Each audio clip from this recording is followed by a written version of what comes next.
নবীজির হাদিসের মাধ্যমে বোঝা যায় মুমিন এমন যে কেমন যেন সে আগন্তুক, সে অপরিচিত। হুজুর তাহলে আমার পরিচয়ের জায়গা কোনটা? আমি আগন্তুক, তাহলে কোত্থেকে আসছি? হাদিস দ্বারা বোঝা যায় আরে মুমিন তোমার আসল জায়গা, আসল পরিচয় তো জান্নাত। অথবা তুমি মুসাফির। পুরা দুনিয়ার সব মুমিন চলবে মুসাফিরের মতো। হুজুর তাহলে আমি মুসাফির হইলে আমার আসল বাড়ি কোনটা? আসল বাড়ি জান্নাত। মুমিনের আসল বাড়ি কোনটা হবে? এই জন্য এখানে মুমিন থাকবে আগন্তুকের মতো, মুসাফিরের মতো। ইবনে ওমর রাদিয়াল্লাহু তাআলা আনহুমা এবার যে কথাটা বললেন, এটা স্বর্ণাক্ষরে লিখে রাখার মতো, পকেটে রাখবেন। ডেইলি গার্মেন্টসে যখন আসবেন, বিভিন্ন ফ্যাক্টরিতে কাজে যাবেন, এটা সকালে একবার দেখবেন, সন্ধ্যা একবার দেখবেন। তো রাসূলুল্লাহ সাল্লাল্লাহু আলাইহি ওয়াসাল্লাম এক হাদিসের মধ্যে বলেন কিয়ামতের আগে সময় একদম নিকটবর্তী হয়ে যাবে। আমরা যে সময়টা আছি এই সময় দেখবেন বরকত পাইতেছি না আমরা। জুমা আজকে শুক্রবার না, এই দেখবেন হঠাৎ আবার শুক্রবার এসে গেছে, সময়ের কেমন যেন বরকত হচ্ছে না। এটা তিরমিজিতেও আছে। তিরমিজির বর্ণনা 2332 নম্বর হাদিস। এই হাদিসের মধ্যে আছে ক্বালা রাসূলুল্লাহ সাল্লাল্লাহু আলাইহি ওয়াসাল্লাম লা তাকুমুস সাআতু হাত্তা ইয়াতাকারাবাজ জামান হাত্তা তাকুনাস সানাতু কাশ-শাহরি ওয়াশ-শাহরু কাল-জুমআ ওয়া তাকুনুল জুমআতু কাল-ইয়াওম ওয়া ইয়াকুনুল ইয়াওমু কাস-সাআ ওয়া তাকুনুস সাআতু কাদ-দারমাতি বিন-নার। রাসূলুল্লাহ সাল্লাল্লাহু আলাইহি সাল্লাম বলেন লা তাকুমুস সাআতু হাত্তা ইয়াতাকারাবাজ জামান, সময় পরস্পর নিকটবর্তী হওয়ার আগ পর্যন্ত কিয়ামত সংগঠিত হবে না। কিয়ামতের আগে সময়ের একদম বরকত কমে যাবে। হাত্তা তাকুনাস সানাতু কাশ-শাহরি, বছর হবে মাসের মতো। ওয়াশ-শাহরু কাল-জুমআ, মাস হবে সপ্তাহের মতো। ওয়া তাকুনুল জুমআতু কাল-ইয়াওম, 7 দিন হবে একদিনের মতো, সপ্তাহ হবে একদিনের মতো। ওয়া ইয়াকুনুল ইয়াওমু কাস-সাআ, একদিন হবে 1 ঘন্টার মতো। ওয়া তাকুনুস সাআতু কাদ-দারমাতি বিন-নার, ঘন্টা হবে অগ্নিস্ফুলিঙ্গের মতো। আগুনের উপরে একটা অগ্নিস্ফুলিঙ্গ হঠাৎ উপরে যায়, আবার নিচে নামে যেমন দ্রুত, ওই ঘন্টা এত দ্রুত চলে যায়। তো এখন আপনারা একটু চিন্তা করে দেখেন, রমজান মাস কিছুদিন আগে কাটাইছে, আবার দেখবেন হঠাৎ আপনার বলা হবে আগামীকাল থেকে তারাবি শুরু। হঠাৎ দেখবেন সময়, আমরা এমন একটা সময় আছি। তো এই জন্য দেখেন এই সময় খুব গুরুত্ব সহকারে কাটানো, আমরা যেন প্রতিটা মুহূর্ত সঠিকভাবে কাটাইতে পারি, আল্লাহ তৌফিক দান করেন। প্রত্যেকটা মুহূর্ত যাচ্ছে, আমার বয়স বাড়তেছে, আমার আমল নামা বাড়লো কিনা এটা চিন্তা করেন। তিরমিজির বর্ণনা 2329 নম্বর হাদিস। ক্বালা রাসূলুল্লাহ সাল্লাল্লাহু আলাইহি ওয়াসাল্লাম, রাসূলুল্লাহ সাল্লাল্লাহু আলাইহি সাল্লামকে প্রশ্ন করা হলো আইয়ুন নাসি খায়রুন ইয়া রাসূলুল্লাহ, হুজুর কোন মানুষটা সবচেয়ে উত্তম? নবীজি বললেন মান তালা উমরুহু ওয়া হাসুনা আমালু, যার বয়স বাড়ছে, আমল সুন্দর হয়েছে, এই মানুষটা সবচেয়ে উত্তম মানুষ। সুবহানাল্লাহ। আবার বলছি, নবী বললেন, জিজ্ঞাসা করলেন আইয়ুন নাসি খায়রুন, হুজুর কোন মানুষটা সবচেয়ে উত্তম? নবী বললেন মান তালা উমরুহু ওয়া হাসুনা আমালু, যার বয়স বাড়ছে, আমল সুন্দর হয়েছে, এই মানুষটা সবচেয়ে উত্তম। এবার প্রশ্ন করা হলো আইয়ুন নাসি শাররুন ইয়া রাসূলুল্লাহ, হুজুর কোন মানুষটা সবচেয়ে খারাপ, সবচেয়ে নিকৃষ্ট? নবী বললেন মান তালা উমরুহু ওয়া সাআ আমালু, যার বয়স বাড়ছে, আমল খারাপ হইছে। বয়স বাড়ছে, আমল খারাপ। কাকায় চা খায় খালি বয়ে বয়ে, কেউ কাকা নামাজে যাইতেন না? আরে জামু যাও তুমি, হ্যাঁ কাকা নামাজে চলেন, দাওয়াত দিতেছে, আসনো যাও। আরে কাকা আপনার বয়স তো 60-70 হয়ে গেছে, আসেন না।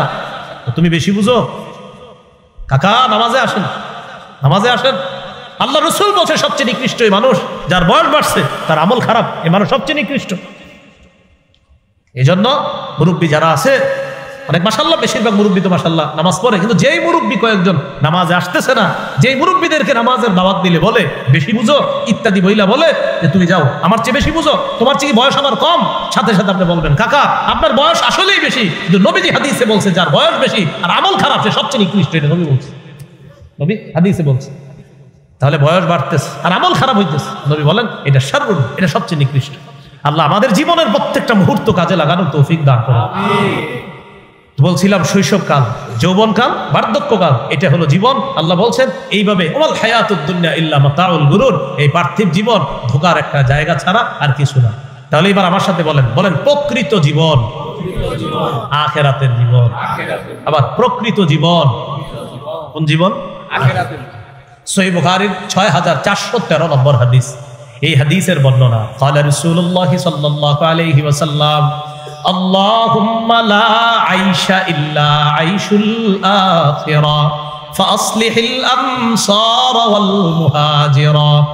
নবীজি বলেন হে আল্লাহ, আখিরাতের জীবন, প্রকৃত জীবন, নবীজি বলতেছে হে আল্লাহ আখিরাতের জীবন, প্রকৃত জীবন।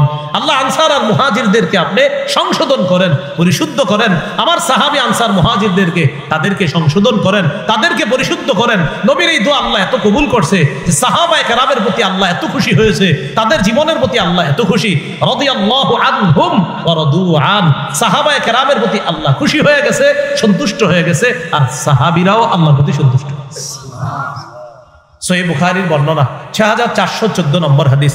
এই হাদিসের বর্ণনাকারী সাহাল ইবনে সাদ আস-সাঈদী রাদিয়াল্লাহু তাআলা তিনি বলেন, কুন্না মা রাসূলিল্লাহি সাল্লাল্লাহু আলাইহি ওয়াসাল্লাম ফিল খানদাক।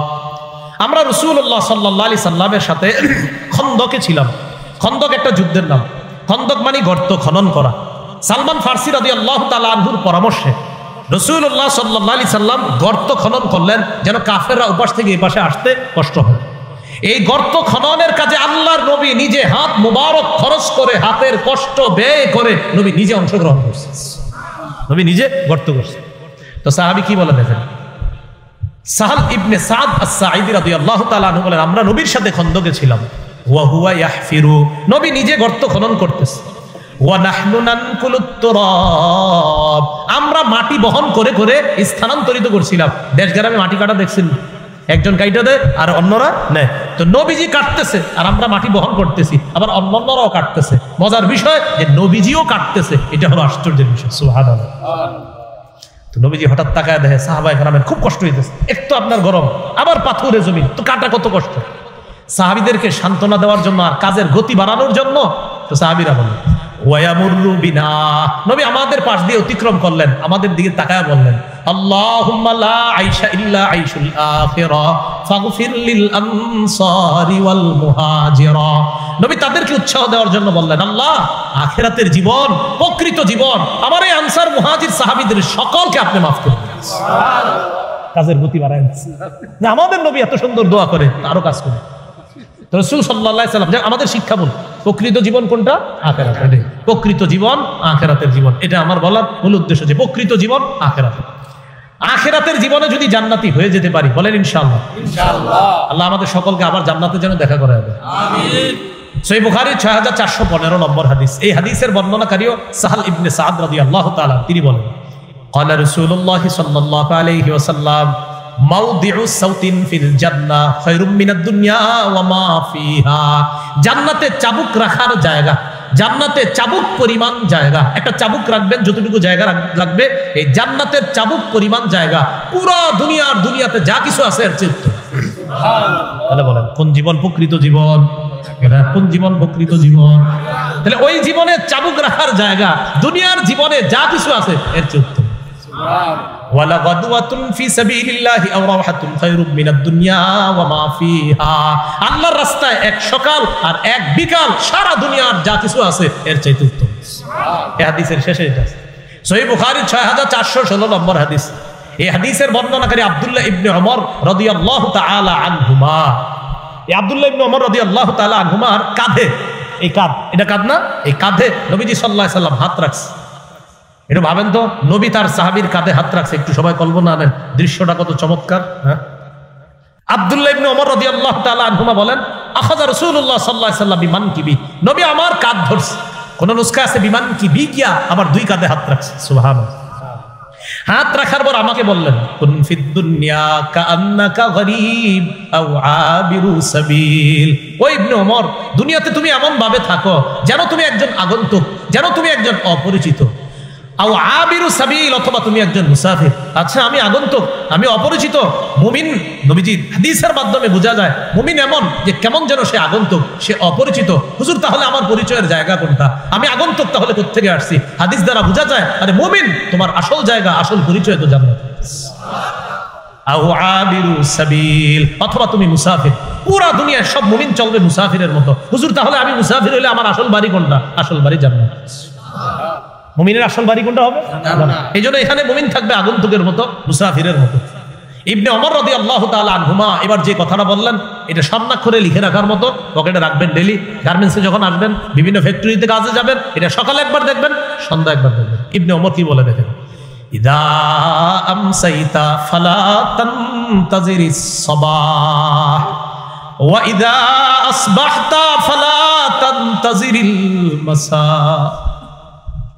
ইযা আমসাইতা ফালা তানতাজিরিস সাবাহ। বলেন আমার সাথে সবাই, যখন সন্ধ্যায় উপনীত হও সকালের অপেক্ষা করো না। যখন সকালে উপনীত হও সন্ধ্যার অপেক্ষা করো না। প্রিয় ভাইয়েরা, কর্মস্থলে দিনের প্রথমে একটু তাকাইবেন লেখাটার দিকে। ইবনে ওমর বলতেছে সকালবেলা বেঁচে আছো এখনো, সন্ধ্যার অপেক্ষা করো না। সন্ধ্যায় দেখা চিন্তা করবেন যে ইবনে ওমর বলতেছে ওই বুখারীর ওই হাদিসের শেষে, সন্ধ্যায় বেঁচে আছো সকালের অপেক্ষা করো। কথাটা ডেইলি দেখবেন কি বলতেছে কথাটা। সন্ধ্যায় বেঁচে আছো সকালের অপেক্ষা করো না। সকালে আল্লাহ বাঁচায় দিছে, সন্ধ্যার অপেক্ষা করো।